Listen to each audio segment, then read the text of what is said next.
Day 99 of daily 5-minute English practice.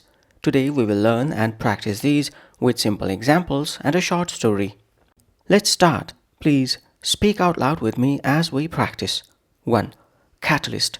Noun catalyst means a person or thing that causes an important change or event to happen. For Aisha, a graphic designer in Cairo, visiting the ancient markets was a catalyst for her new collection of patterns. The peaceful protest, led by a diverse coalition of students, became a catalyst for a new university policy on inclusivity. The community mentorship program started by a retired nurse, Mr. Chen, acted as a catalyst, significantly lowering youth unemployment in the area.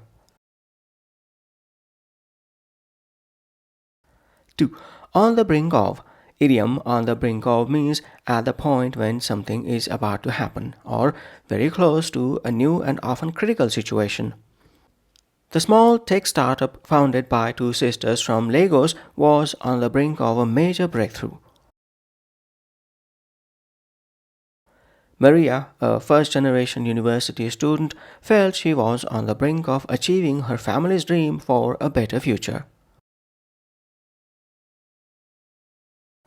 After the monsoon, the remote village was on the brink of a food shortage, prompting a swift international aid response. 3. Reach out. Phrasal verb reach out means to try to communicate with someone, especially to offer help, support, or friendship. After noticing his teammate seemed stressed, Louis made sure to reach out and see if he needed to talk. The library's new program activity reaches out to recent immigrants, offering free language conversation groups. Feeling isolated while working remotely in Seoul, Priya decided to reach out and join a local digital nomads network. 4. Fervent hope. Collocation fervent hope means a very strong and passionate feeling of wanting something to happen. The entire community shared a fervent hope that the peace talks would be successful. With fervent hope, the young aspiring astronaut from a small town in Chile looked up at the night sky. There is a fervent hope among conservationists that the new marine reserve will help the coral reefs recover. 5. It takes a village to raise a child. Proverb "it takes a village to raise a child" means it takes an entire community to provide a safe, healthy environment for children to grow and develop.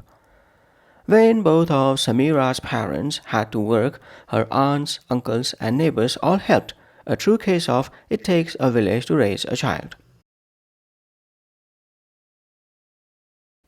The after-school program, supported by local businesses and elderly volunteers, embodies the spirit of "it takes a village to raise a child."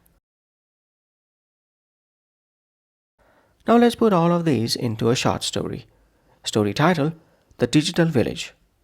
Kofi, a software engineer in Accra, felt his company was on the brink of something special. They had developed an educational app, but it wasn't connecting with children in rural communities.